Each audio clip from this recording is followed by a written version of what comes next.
So hello everyone out there, and here is our 2006 Chevy Impala. Do a quick little video now as we sold the front plastic bumper as well as the hood. Gonna swap with a guy that his was kind of dented up and this one's in better shape. So again, another way to get the cost down. So just a quick look. This is the first time, shout out to Trianville Salvage, not far from where I live in Guys Mills. This is a rented derby car. So we're gonna have fun with this old girl and then take it back and they'll scrap it. But as you can see, we're kind of excited about it. I mean, it runs well enough, again, for a derby car.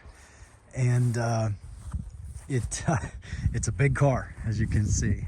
You can see the very similar setup to the Buick.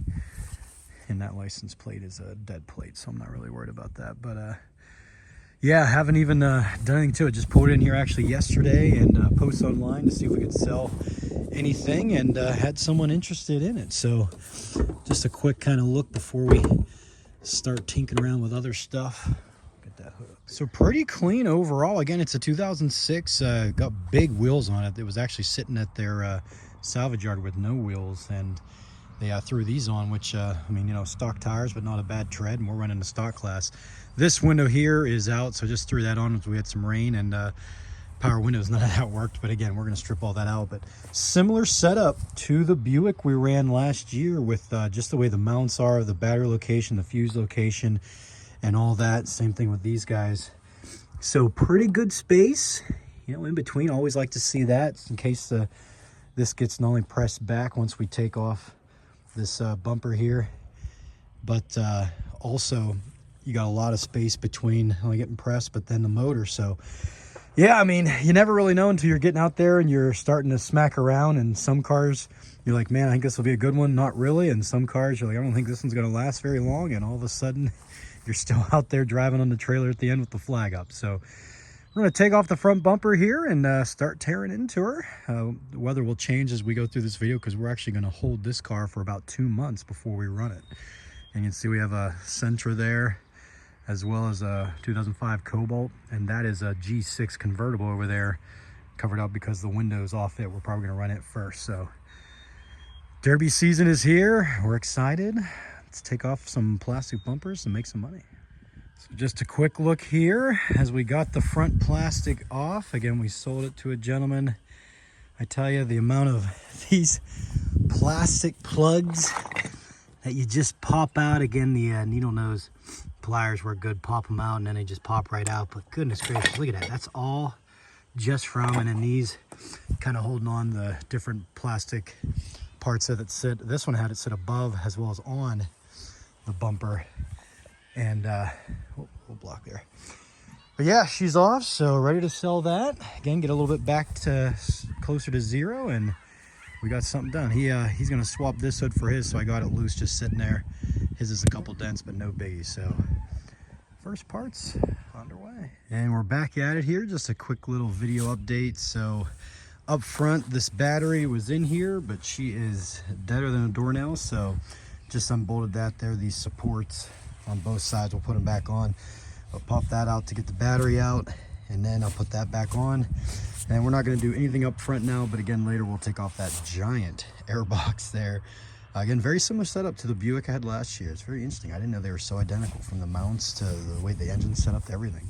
But the reason why we're jumping into it, because this car is a good month and a half away from finishing up to run, is I had an individual that, this is again why you post these cars online and sell pieces as people need it. His seat was wore out, so he wanted the seats, and he actually took the center console too for 60 bucks, which to me is a good amount for seats that I was gonna throw away and or scrap at the end. So that's, you know, again, it's not, you might be able to get more out of it, but why not just get what you can and help somebody out? So we're gonna strip out the inside. Again, pretty clean inside. Everything looks nice, from the seats to the door panels to everything like that, but we're going to rip out the seats. So just a little bit of unscrewing up front to get to this, and then we'll get those out. And I'm going to take his old beat up driver's seat, but it's a derby car, so that don't matter. So doing a little bit of work here. So just a quick little update here as we tinkered with a couple things to sell to some people, and unfortunately had some people back out, but that's part of Facebook Marketplace. I found over the last couple of years they you have it all stripped, they say they're coming and they don't. So inside at the motor, just not really anything yet, but took off the front bumper here, did sell it. Headlights off, did sell those, so again, make some money back on the vehicle. Inside now, I just have that bar loose so I could get to the battery terminals because I don't have them changed from their stock position. But gonna do a little bit in here right now. Got some free time, clear weather, no kids plans or activities, so do a little tinkering. Gonna take the airbox out, and again, I'm gonna leave the wirings and spray foam and all that till last. So really just the airbox for now, the windshield washer fluid. Check out some of these lines. Those sensors make me nervous. Said the Buick I had, I'm pretty sure it was whenever I unplugged those, it went into limp mode for whatever reason. But we'll just do some simple stuff up front. Hopefully that's it for now. Again, inside I had the seats taken out as the guy was going to buy them, but backed out. Kind of unfortunate, but whatever, it happens. So we'll strip out inside of the plastics. Going to take out the windows too, I think, because I'll pull it into the pole barn after that. So whenever I get back to it, we'll be able to quickly get into it. Took off the rear headlights and rear plastic. Had somebody interested in that. Ended up backing out again, but still have it to sell. Just quickly tore apart the stuff in there. And again, you can see we didn't get the rear seat out yet, but I did lift it up. Very simple to get out. And then just the front seats again. So we'll take out the door plastics and possibly the windows now, clean up a couple stuff up front, and then we'll park her until we can get to the windows and finish her up later on. So just a quick look as we're working. Took out the battery box. Sitting down there, that is the airbox, big clunky thing, and you see the bottom of the airbox had the computer, and again, I think that's for the transmission. I'm not sure exactly what it works, but I know it's important, usually on the frame rail in that area. So we're going to take that box out, unscrew this so that just that part of the snorkel, as I call it, to the airbox is there, and that should be set. I don't even need to chicken wire it because it's got kind of the foam on the inside, or the like honeybee comb on the inside. So we'll just leave those set. We'll foam spray them later, but pretty much that's it up front. Again, other than these wirings, which this wire going around, it runs up under and inside of the fuse box. So we'll have to see what we can do there, but pretty simple up front. We like it. Just one final look up front. Again, we got the airbox off. All that's just sitting there. We'll spray foam it later. Pretty much ready to go other than cleaning up the wiring. And then inside, we got the rear seats out. The front seats again already had out. Took the extra carpet mat out up to there. Had the roof airbags on each side. Unhooked, took those off. Took the door panels off. I always leave, I unplug and then I put them back on while I'm working. And again, always have the battery off.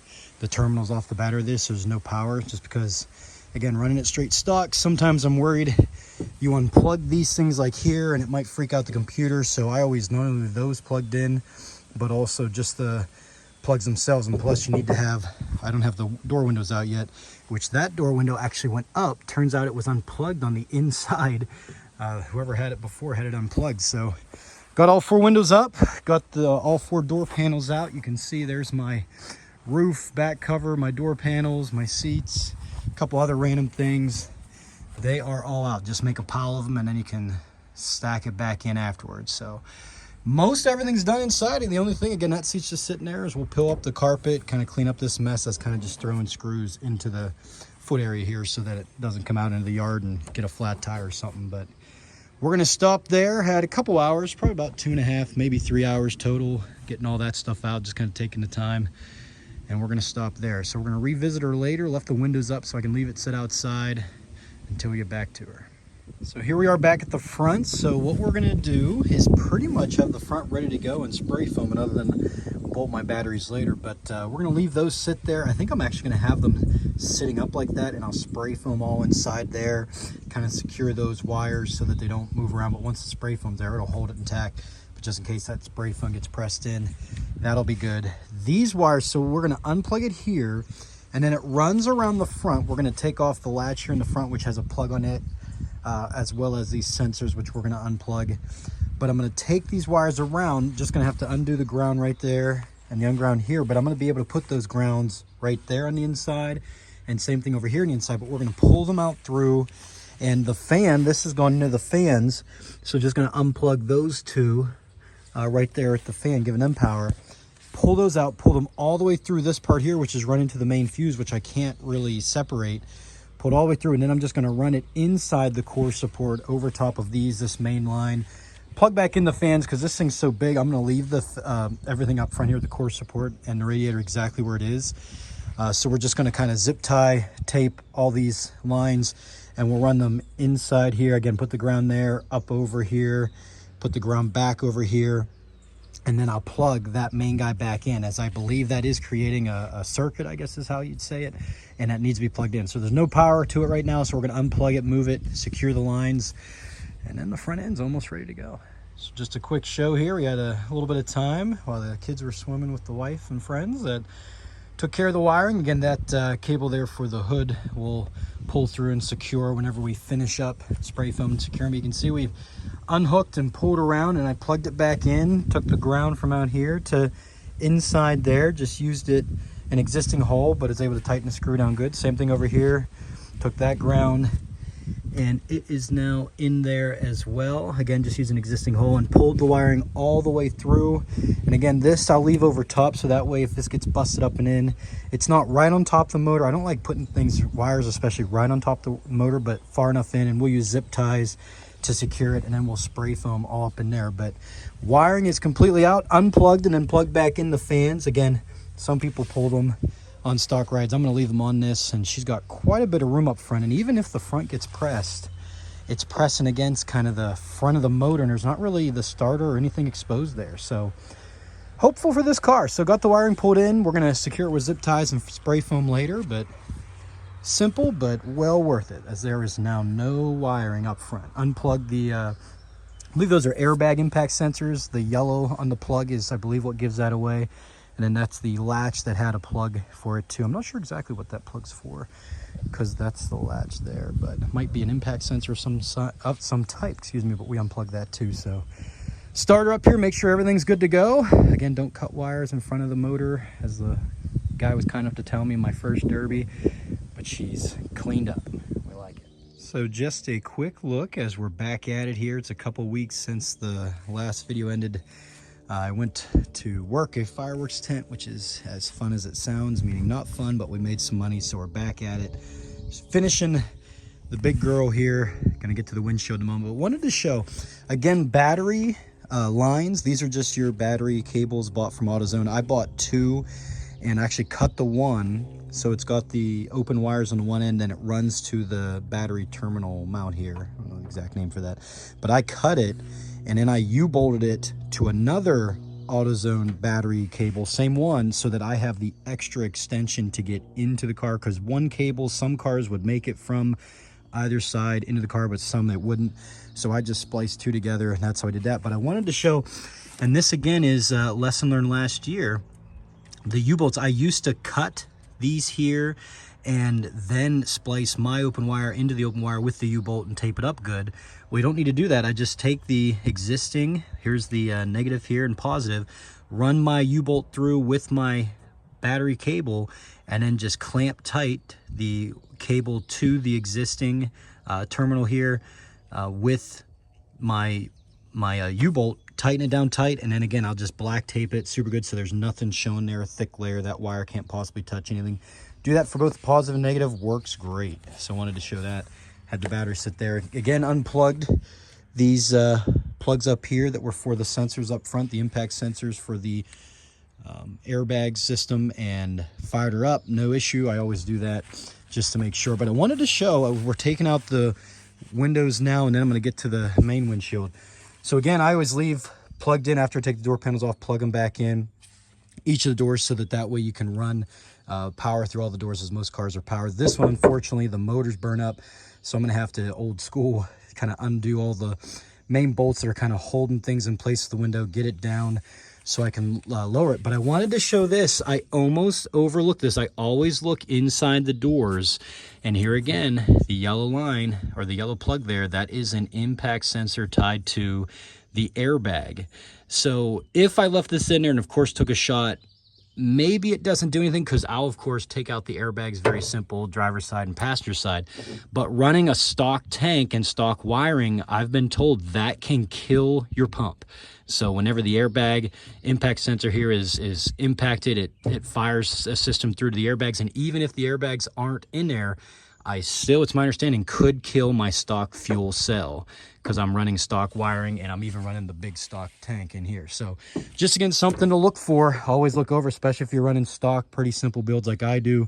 That will end your day very quickly. So getting the windows out and we'll get to the windshield and then we'll pull her into the pole barn and finish cleaning up the little stuff, be ready to go. And just one other quick point I forgot to mention in case you haven't seen my other simple Derby builds and you're new. Again, you want to lower the windows, easy to get out, because you get it to where this one's super easy. It's got huge openings. Lower the window to where you can get at those bolts. I've already undone them, and then the window just slides out. Sometimes it's a small circular. You got to line it up perfectly to get in, like something like this, maybe a little bigger. But this one was very simple. That window motor's burned up. But then other things, like these windows are kind of perfectly fit, so they won't just slide out the front wheel in this car. So this just pops out, it's a clip, and then I'll take out this inner layer, which I'll show in the other window here, I already did. So once I got that unbolted, see, I just popped out that, and then it was just like these little clamps here holding this in, and I just popped those off, pulled that out and up, so the window just easily slides up and out. So just something if you're not familiar with removing windshields. Very simple and clean. Don't break them, put them back in the car whenever you scrap them, and you don't got to worry about the glass mess other than the big ones. All right, so just one final update here. As you can see, the kids' paint design has started going on. We got the Derby roof sign just sitting on the top. We got to bolt through it. Got my anchor points, if you will, 2 up front. I like to do it, and 1 in the back drilled. And then I've started on the hood here. I like to drill with the drill bit, titanium bit, 2 spots so I can get the blade in there for the Sawzall, and then just blade straight across.